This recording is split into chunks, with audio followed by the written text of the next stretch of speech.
Nahid Rana, obviously a very fast ball. Rana, there's a lot of buzz. আপনি এতক্ষণে বুঝে গেছেন যে নাহিদ রানার উপরে ফোকাসটা কতটা বেশি। নাহিদ রানাকে নিয়ে একটু জানতে চাচ্ছিলাম। বাংলাদেশের বিপক্ষে মাঠে নামার আগেই নাহিদ রানার ভয়ে কাঁপছে ভারত। 21 বছর বয়সী বাংলাদেশি পেসারকে নিয়ে সংবাদ সম্মেলনে প্রশ্ন করতে করতে হয়রান ভারতীয় সাংবাদিকরা। অধিনায়ক নাজমুল হোসেন শান্ত প্রশ্নবাণে রীতিমতো জর্জরিত, তবে হাসি মুখেই দিলেন জবাব। বিশ্বকাপানো পেসার যে তার দলের তার অধীনেই খেলবেন, এর চেয়ে বড় গর্বের আর কি বা হতে পারে। Nahid Rana, obviously a very fast bowler, one of the fastest ever from Bangladesh. Not the type of cricketer that Bangladesh is used to having. As a captain, how much fun is it to have someone like that in your team, and how are you looking forward to leading him tomorrow? Yes, very happy. I think last few matches he bowled really well and bowled fast, as you mentioned. And when we see in the ground bowling like this, it helps our whole bowling unit, and it's motivated us how we can give opponent a lot of challenge. So that is one thing I really like. But what I want, he needs to be fit and he can continue his bowling form. So I hope he will continue, and then we have got another 2-3 fast bowler as well. So we have a couple of good bowling units. So I hope they will continue their form. Nahid রানার মতো একজন pacer দলে পেয়ে যার পর্নাই খুশি শান্ত। বেড়েছে দলের শক্তি, বেড়েছে pace ইউনিটের শক্তি। ভারতের বিপক্ষে মহারণে নাহিদই হতে পারেন তুরুপের তাস। My question is about Rana.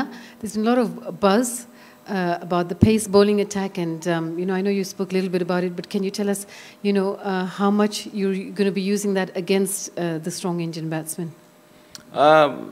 Recently he played one test match against them, so he had that a little bit of experience, but he had to deliver tomorrow. And then what I see him, he is not someone looking to the opponent a lot. He just think about how he is execute his plan. So I hope he will, if he is playing tomorrow, he will execute his plan and try to do well for the team.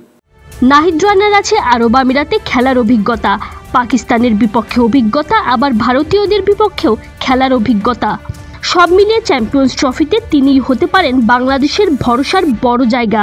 তা আগে থেকে জানে বলেই হয়তো team ইন্ডিয়ার নাহিদকে নিয়ে এতটা তটস্থ। আপনি এতক্ষণে বুঝে গেছেন যে নাহিদ রানার উপরে ফোকাসটা কতটা বেশি, এবং যেটা হচ্ছে যে ওর পারফর্মও ভালো করছে, ওর প্রতি অনেক বেশি ফোকাস থাকবে হয়তো বা চ্যাম্পিয়ন্স ট্রফিতে। তো একটা হচ্ছে যে খেলার ম্যানেজমেন্টটা, পেস বোলিং ম্যানেজমেন্টটা আপনারা করছেন, সেটা ঠিক আছে, বাট একজন ইয়াংস্টার যে প্রথম একটা এরকম আইসিসি ইভেন্ট, বড় ইভেন্ট খেলছে, তার উপর যে ফোকাসটা থাকবে, অন্যান্য জিনিসগুলো তাকে আপনারা কীভাবে মেন্টালি সাপোর্ট করবেন এটা হ্যান্ডেল করার জন্য, এটা একটা। আর একটা ছোট্ট কোশ্চেন যে প্র্যাকটিস ম্যাচের হারটা মানে কোনোভাবে কোনো এফেক্ট ফেলবে কিনা? না, রানা অবশ্যই দেখেন যেরকম বোলিং করছে, অবশ্যই ওর উপরে একটু বাড়তি নজর থাকবে, বাট ওকে দেখে কখনোই মনে হচ্ছে না যে ও প্রেশারের মধ্যে আছে বা এত বড় টুর্নামেন্টে আসছে। খুবই নর্মাল আছে, ওর প্র্যাকটিসটাও ঠিকমতো করে যাচ্ছে। অবশ্যই যদি কালকে খেলার সুযোগ থাকে, ওর অবশ্যই আমি বিশ্বাস করি যে ওর বেস্টটাই দিবে। আর প্র্যাকটিস ম্যাচে হারার বিষয়ে যেটা বললেন যে এটা নিয়ে আসলে কোনো ধরনের কোনো ইফেক্ট পড়বে না, কারণ আপনি যেটা বললেন যে প্র্যাকটিস ম্যাচ, ওইখানে আমরা অনেক কিছু দেখেছি, সবাইকে বোলিং বা ব্যাটিং করার সুযোগটা দেওয়া হয়েছে। সো ইন জেনারেল প্র্যাকটিসের জন্যই করা। সো আমার মনে হয় না খুব বেশি একটা ইফেক্ট পড়বে। নাহিদ রানাকে নিয়ে একটু জানতে চাচ্ছিলাম যে বিপিএলে একটানা খেলার কারণে বার্ন আউটের একটা ব্যাপার ছিল, তার পেসও কমে গিয়েছিল অনেকটা, যেটা হয়তো প্র্যাকটিস আবার ফেরানো শুরু হয়েছে। লেটেস্ট কোন অবস্থায় তার ম্যানেজমেন্টটা করে আপনারা তাকে কি মানে একবারে পুরোপুরি আগের জায়গায় ফিরিয়ে নিতে পেরেছেন কি? না, রানা ঠিক আছে, অবশ্যই বিপিএলে অনেকগুলো ম্যাচ একটানা খেলেছে, বাট এখন মোটামুটি ঠিক আছে। ফিজিও এবং ট্রেনার খুব ভালো মতোই ওর ওয়ার্কলোডটা ম্যানেজ করেছে। ও যদি কালকে খেলার সুযোগ হয়, অবশ্যই আমার মনে হয় ফ্রেশই থাকবে এবং মোটামুটি ভালোভাবেই ও খেলার জন্য প্রস্তুত আছে। Tanjim Oishi, BD cric time.